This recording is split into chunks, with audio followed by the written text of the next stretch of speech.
Agradezco la presencia de todas y todos ustedes a este llamado para esta conferencia de prensa, en donde queremos compartir con ustedes algunas preocupaciones y algunos de los puntos de acuerdo que estaremos presentando el día de mañana en la comisión permanente y que nos preocupa por demás, el asunto que está pasando en el tema de migración. Nos parece una vez más que hemos visto que la Guardia Nacional sigue vulnerando y violentando derechos de las y los migrantes, cuando en realidad deberían de estar atendiendo los problemas tan graves que tenemos de inseguridad en todo el país. Nos parece que han sido excesivos en el uso de la fuerza y que en ese sentido pues tenemos que tener respuestas por parte de la autoridad, más allá de informes de cuántos fueron detenidos y por dónde ingresaron. Tenemos que tener muy claro cuáles son las violaciones que se están haciendo a los derechos de las y los migrantes. Y en ese sentido estamos presentando un punto de acuerdo en donde pueda, donde estamos exhortando a los tres órdenes de gobierno para que se garanticen las condiciones de permanencia digna a los integrantes de la caravana centroamericana que está arribando por la frontera de México. De igual forma, estamos solicitando a las fuerzas federales, de manera particular, como lo comentaba, la Guardia Nacional, para respetar y garantizar los derechos humanos de las y los integrantes de la caravana centroamericana, independientemente de su condición migratoria.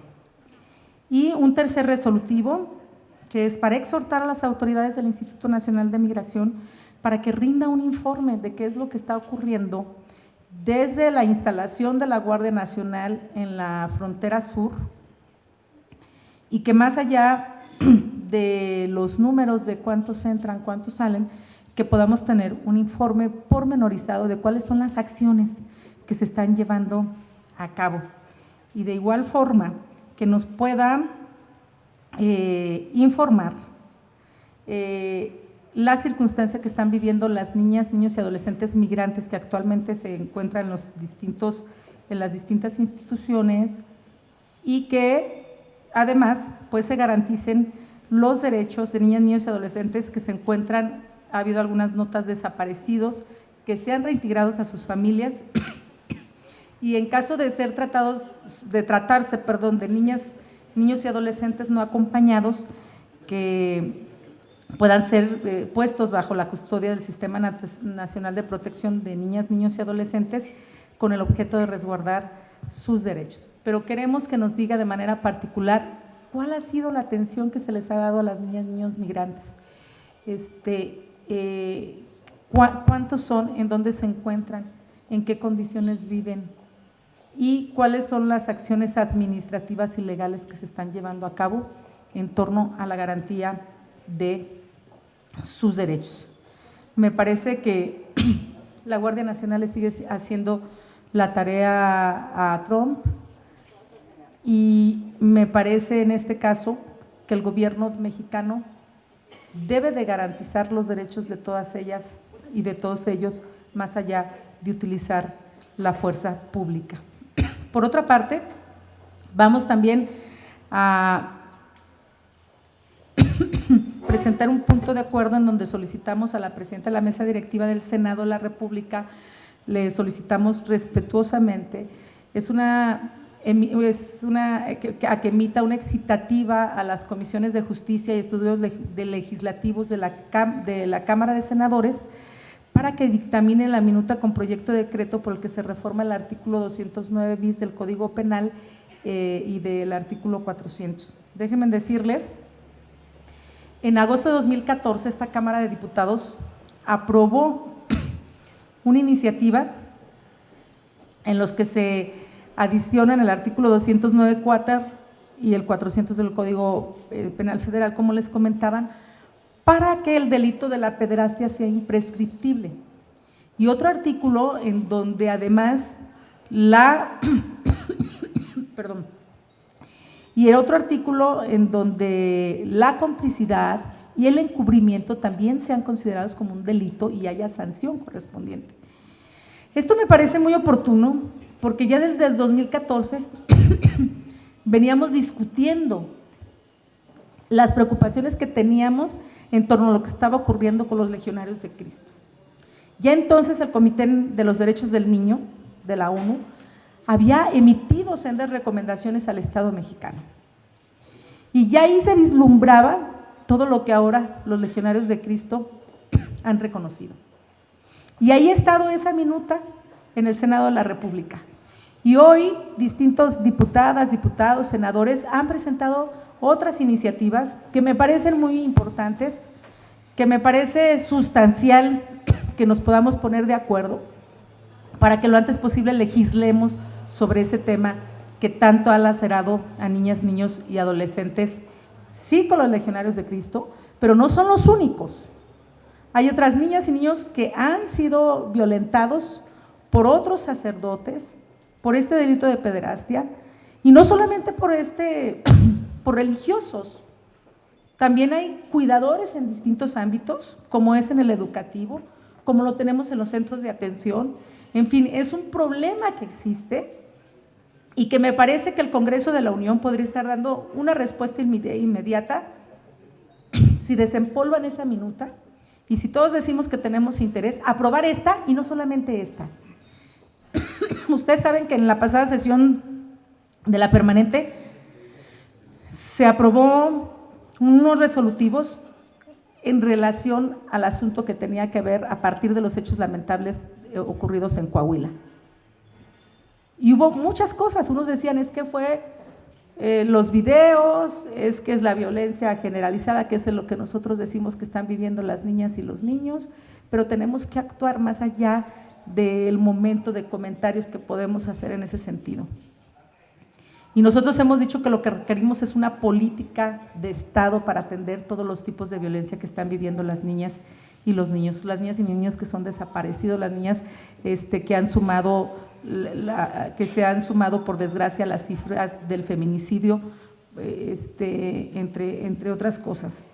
Y esta es una excitativa que estamos presentando al Senado de la República para que pueda lo antes posible el poner a consideración para que el delito de pederastia sea imprescriptible y para que también se sancione la complicidad y el encubrimiento.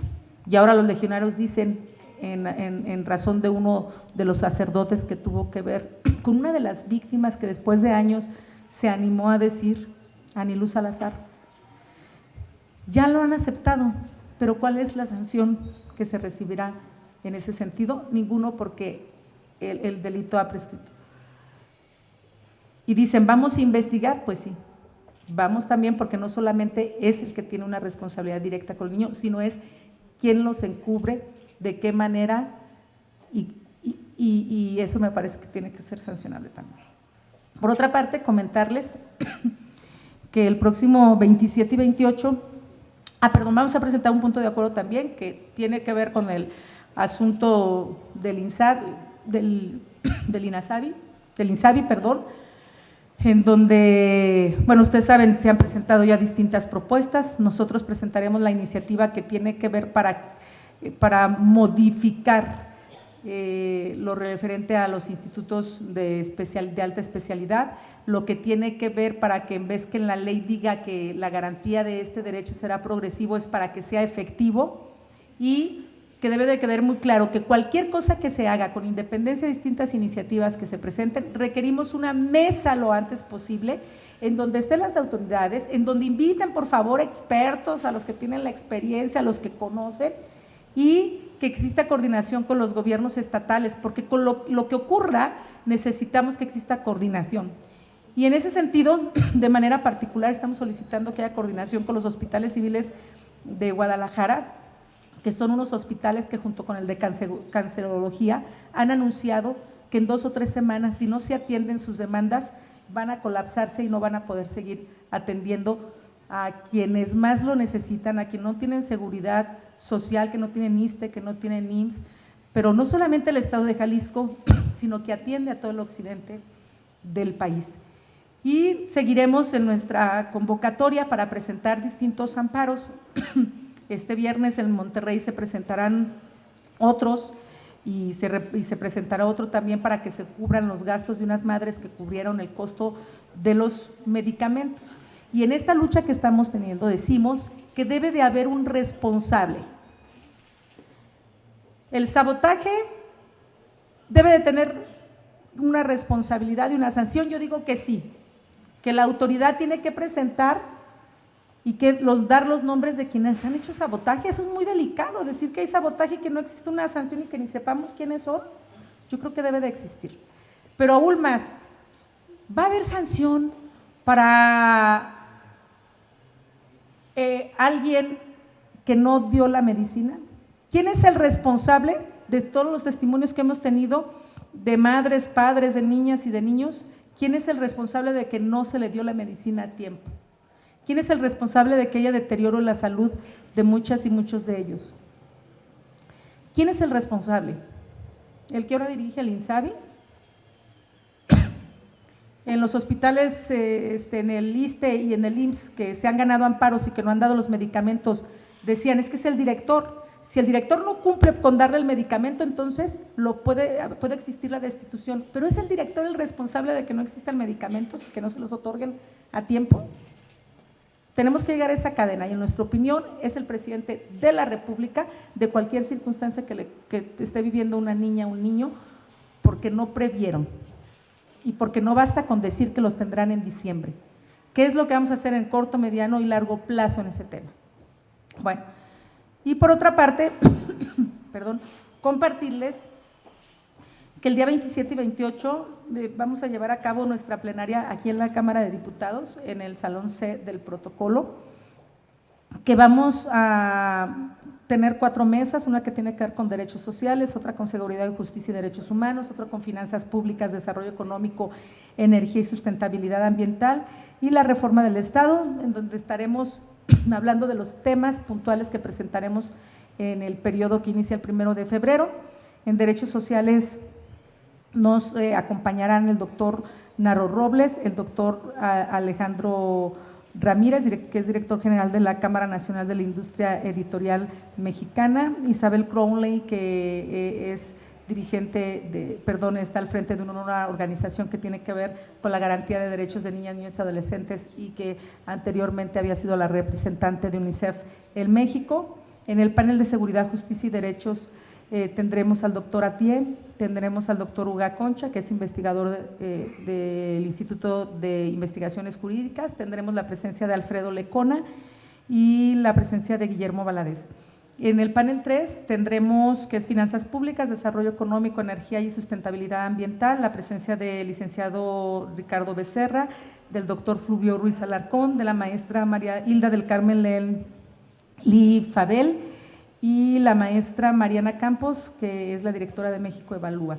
Y en el panel 4, que tiene que ver con la reforma del Estado, que es algo en lo que consideramos también que va a existir debate aquí en la Cámara por las reformas que pudiera tener electorales que han anunciado y por otra parte también porque vamos a tener la elección de los 4 consejeros a partir de la convocatoria que sin duda se tendrá que emitir en el mes de febrero y tendremos la presencia de Ciro Murayama, de la doctora María Carmen Alanís y del doctor Isaac Wonderberg que nos han confirmado ya para poder estar discutiendo y debatiendo estos temas. Eso es en términos generales. Yo concluyo diciendo que lamentamos mucho que el presidente de la República se niegue a recibir al movimiento por la paz con justicia y dignidad. Me parece que no es la persona, sino es lo que significan, y esto es un movimiento que representa a las víctimas, que son aquellos que se les han, que no encuentran a sus hijos, que están desaparecidos, a sus hijas, que ya han constatado además en carne propia la pérdida de ellos porque no los encuentran o porque ya los encontraron y no los encontraron con vida. Me parece un desdén, una falta de sí falta de responsabilidad también, la indolencia en boca del presidente cuando se dice que puede ser un show mediático y lo vemos luego cambiar una llanta de una camioneta que se le poncha. Esos son los contrastes de lo que estamos viviendo. Yo estoy a sus órdenes si tuvieran alguna pregunta. Gracias, diputada. La primera pregunta es de Margarita Nicolás, de Cadena Raza. Hola, diputada, buen día. Sobre la caravana migrante, en el tema de salud, ahorita sabemos que hay una alerta en aeropuertos, sobre todo por las personas que vienen de China concretamente y a lo mejor de algunos lugares de Asia, por lo del virus coronavirus. Preguntarte qué es lo que van a hacer ustedes como Cámara, como legisladores, con el presidente, con el Instituto Nacional de Migración y la Secretaría de Salud Federal, pues precisamente para evitar que por ahí hubiera algún contagio, porque sí es altamente contagioso. ¿Qué se va a hacer? ¿Qué le van a pedir al gobierno? ¿Qué es lo que están haciendo? Y también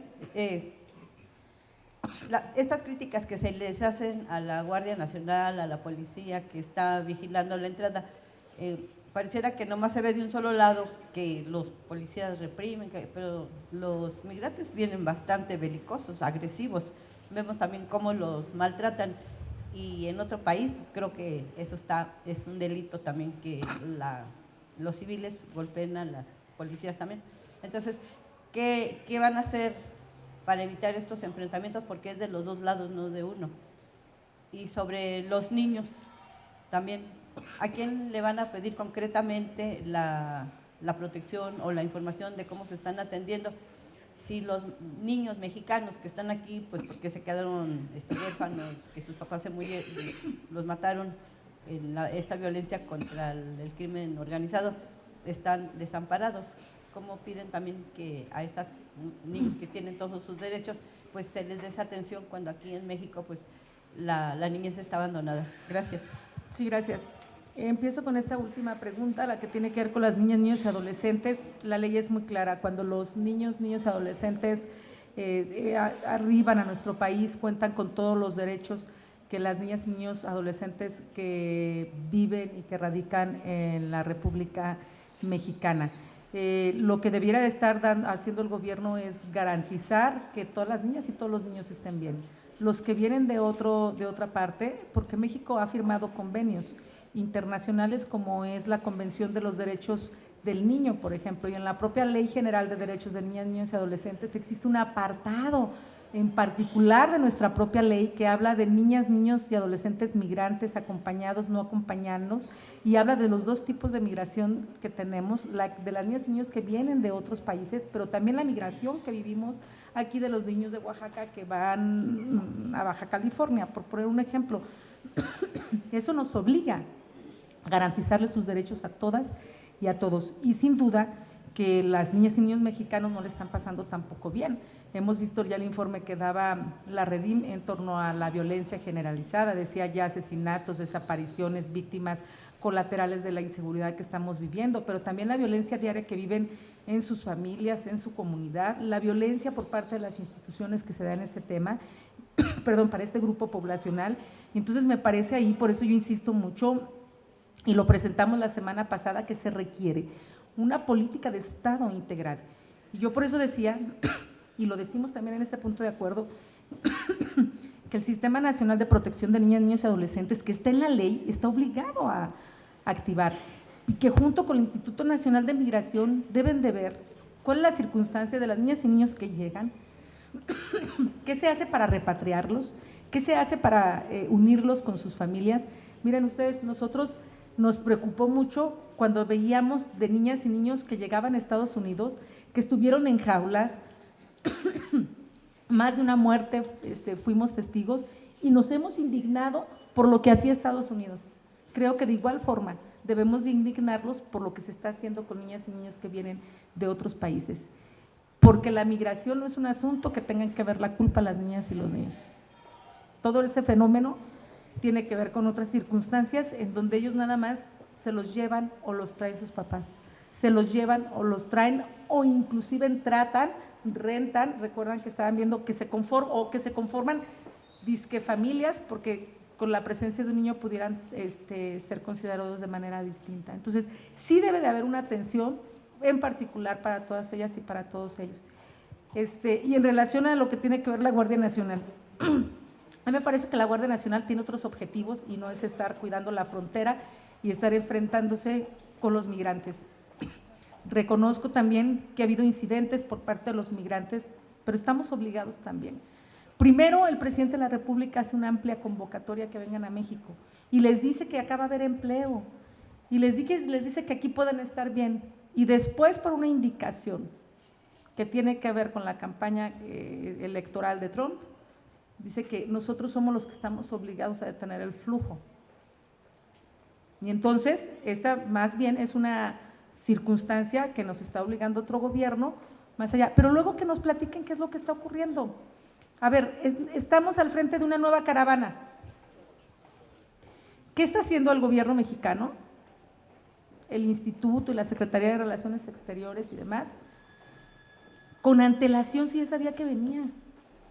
¿Qué es lo que están platicando con los distintos gobiernos, en este particular que viene de Honduras, para evitarlo, para prevenir?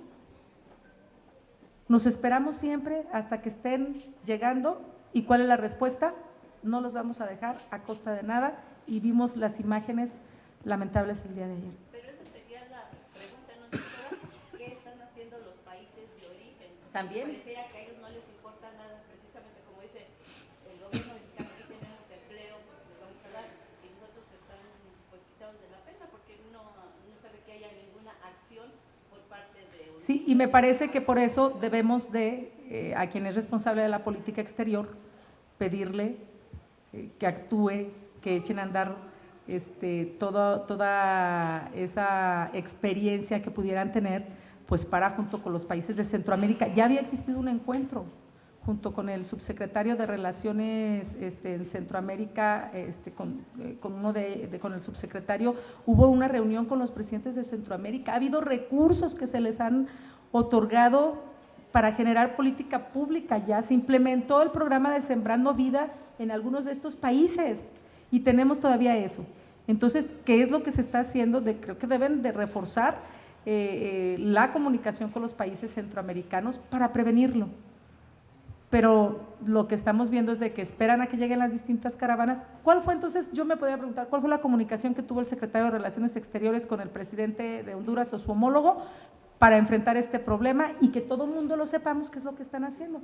Ya nos reunimos, ya estamos viendo, vamos a hacer una ruta de trabajo, vamos a tratar de inhibir junto con el gobierno de Honduras. Bueno, eso es lo que parte de las acciones me parece que debe de estar haciendo el gobierno mexicano para evitar después tener un enfrentamiento como el que vimos en la frontera. Me parece que eso es. Gracias. Siguiente pregunta, Cecilia Hernández, de Línea Política. Gracias.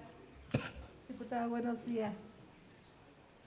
Hace un momento Marcelo Ebrard dijo que no se violaron los derechos humanos de los migrantes que el día de ayer fueron retenidos por la Guardia Nacional. Dice que las personas que ya fueron repatriadas fue porque ya verificaron que la información que se les dio fue errónea, donde podían pasar para llegar a Estados Unidos y que les dieran trabajo. Afirma que el gobierno de la 4T puede dar trabajo temporal a migrantes, que México es un país bondadoso, y recordó que México, junto con los países donde se han originado estas caravanas, se han creado empleos. Entonces, mi pregunta es, si no se violentaron los derechos humanos y más allá de lo que usted dice que hay que tener comunicación entre los gobiernos para evitar precisamente estas caravanas que se violenten, ¿qué otras acciones se tendrían que hacer? Y si es necesaria la presencia de Marcelo Ebrard para que les platique a ustedes si está funcionando o no esta política migratoria, porque no es la primera vez que sucede, y qué medidas o qué recomendaciones harían ustedes al canciller. Bueno, por cierto que tanto el canciller como la secretaria de Energía son los dos funcionarios del gobierno que quedaron pendientes sus comparecencias en esta Cámara y eso en más de una ocasión lo hemos comentado en la Junta de Coordinación Política y me parece que debemos de seguir insistiendo porque ya estaba aprobado que vinieran, solamente por las distintas circunstancias que vivimos en ese momento. Recuerdan que la Cámara se tomó en algunas ocasiones y la propia discusión que se dio en torno al presupuesto, ya no fue posible el coincidir en las fechas, pero tendremos que seguir insistiendo. Y para que en ese sentido el secretario de Relaciones Exteriores más bien es el que nos explique por qué no podemos tener un cruce ordenado de los migrantes y que nos explique por qué entonces la Guardia Nacional utilizó gas lacrimógeno, que nos expliquen por qué las niñas y niños están siendo separados de sus familias al momento y luego dicen que los van a reintegrar. En el desorden, las niñas y niños quedaron como si nada. Y luego, dicen que fueron detenidas otras personas y las están repatriando, que nos expliquen eso y que también nos comente cómo garantizamos el derecho a la movilidad y a la migración que tenemos todos los seres humanos. Y que a final de cuentas nosotros, el gobierno ha estado diciendo que hay empleo, pero la gente no quiere quedarse en México, la gente quiere llegar al norte, ese es el asunto en particular. La gente quiere cruzar la frontera con Estados Unidos, no es un tránsito el que hacen por nuestro país. Entonces, esos son los temas que en todo caso la autoridad tendría que estarnos diciendo. Y me parece entonces que seamos reactivos. Ese es un asunto. Tenemos que ser preventivos y necesitamos que nos comenten qué es lo que están haciendo en ese sentido. Siguiente pregunta, Jimena Mejía del Excelsior. Buenas y tardes frías, diputada. Preguntarle cuál es su opinión respecto a la declaración que dio el presidente Andrés Manuel López Obrador sobre que no recibirá la marcha de Javier Sicilia, encabezada por Javier Sicilia y los de Varón, para evitar un show. Insistir mucho en esto porque delega el recibimiento a su gabinete de seguridad. ¿Cuáles son las víctimas que realmente le importan a la 4T entonces? Y preguntarle cuántos amparos llevan hasta el momento por la cancelación del Seguro Popular y los gastos que han emitido las familias. Gracias. Gracias. Miren, en relación a lo de los amparos, llevamos alrededor de 5 y el próximo viernes estaremos presentando otros en el estado de Nuevo León, en Monterrey. Y eso por una parte. Por otra parte, lo que tiene que ver con la opinión que dio el presidente de la República de que le parece un show, yo hace unos minutos contrastaba que mientras él cambia una llanta de carro, dice que es un show recibir a quienes vienen caminando, a quienes representan a las víctimas y a quienes representan también al movimiento que no surgió ahora con Andrés Manuel, sino que es un movimiento que tiene antecedentes con la guerra que encabezó y que impulsó Felipe Calderón, que después también dio continuidad a Enrique Peña Nieto y que hoy la 4T no se diferencia en nada de lo que está ocurriendo.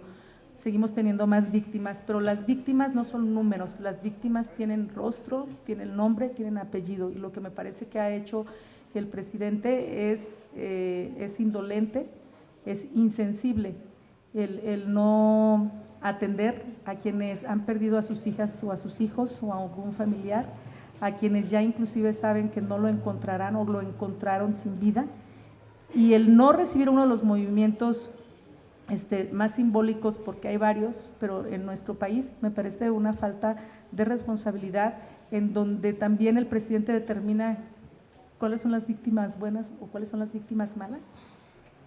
Entonces, eso por una parte. Y llamaré la atención de dos cosas por lo que me preguntabas.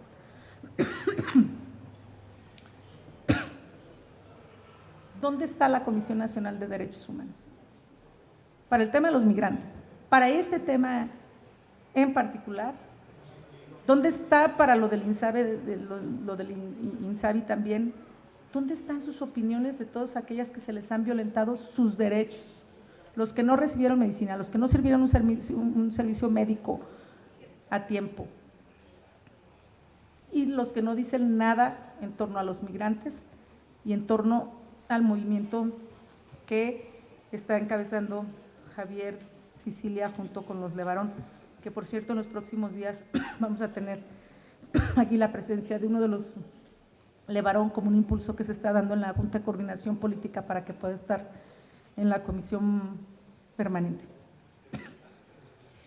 Última pregunta de Berta Becerra del Sol de México. Buenas tardes, diputada. Quería preguntarle, ¿me podría regalar su opinión respecto a la creación del partido político, bueno, que se convierte en partido político Antorcha Campesina? ¿No viene esto a saturar ya más el espectro político de nuestro país? Gracias. Bueno, a final de cuentas, quien define la constitución de los partidos políticos son las ciudadanas y los ciudadanos. Es decir, hay requisitos para conformar partidos políticos, hay una serie de acciones que se deben de llevar a cabo, desde hay que hacer asambleas, hay que firmar los documentos de aquellos que a través de su firma y su decisión dicen que quieren formar parte de otro instituto político. Y esto pues veremos cuáles son los que logran este registro y finalmente nosotros siempre hemos estado de acuerdo que mientras se cumplan los requisitos, pues bueno, todos estarán a final de cuentas ejerciendo un derecho que se tiene. Valdría la pena, si hubiera una mesa en torno a la reforma política, discutir ese tema, si el umbral puede ser aumentado o no, pero por lo pronto con lo que tenemos, pues estarían ejerciendo uno de sus derechos, que también los ciudadanos se los dan a través de su firma. Podemos discutir métodos, podemos discutir, pero eso es otra cosa. Pues si cumplen los requisitos, tienen todos los derechos para estar en la contienda política. Una última pregunta, diputada, de Karina García del Universal. Gracias, buenas tardes. Hola, buenas tardes. Por esto que mencionaba, ¿dónde está la Comisión de Derechos Humanos en este asunto de los migrantes y en el del INSABI? ¿Cuáles serán los planteamientos que harán? Porque ya rinde informe este jueves, creo. Y bueno, ¿qué le tienen preparado? ¿Cuáles serán las exigencias? Sobre todo porque pues pareciera que este gobierno cambia pues toda la teoría en torno a lo que son los derechos humanos y considera que hay privados y personas particulares, los violadores de derechos humanos y no el gobierno y las autoridades. Gracias. Bueno, primero me parece muy delicado el que quien está al frente de la Comisión Nacional de Derechos Humanos no le merezca una opinión lo que está pasando en el país. Ya hablamos de los migrantes, estamos hablando de lo que tiene que ver con el INSABI y estamos hablando lo que tiene que ver con cualquier violación de derechos humanos. Y me parece grave que alguien que ha sido muy cuestionada su presencia como llegó, que en opinión de muchos nos parece que violentó la ley, su actitud con su silencio, pues denota que esa alianza y que esa incondicionalidad que tiene con el gobierno de la Cuarta Transformación violenta los derechos de todos aquellos que a veces la Comisión Nacional de Derechos Humanos es la última instancia para denunciar a la autoridad. De ese tamaño tenemos. Nosotros creemos que Rosario Piedra debería de renunciar y con esto finalmente honrar a toda esa lucha que su madre Rosario Ibarra ha llevado por más de 40 años, de la que ella misma ha formado parte, y dar paso a que alguien pueda hacer el trabajo como se debe. Si bien es cierto, le tocará dar un informe del último año de quien presidió la Comisión Nacional, en donde vimos finalmente su trabajo, donde al gobierno y a las distintas dependencias no les gustaban sus recomendaciones, pero tuvimos a alguien que sí representaba los objetivos y los fines de la Comisión Nacional de Derechos Humanos, sin importarle si pudiera tener alguna discordancia o no. Y ahora pues son finalmente los costos de poner a los incondicionales, porque son incapaces de hacer la menor crítica de lo que ocurre en el país en torno a la violación de derechos humanos. Muchas gracias a todas y todos.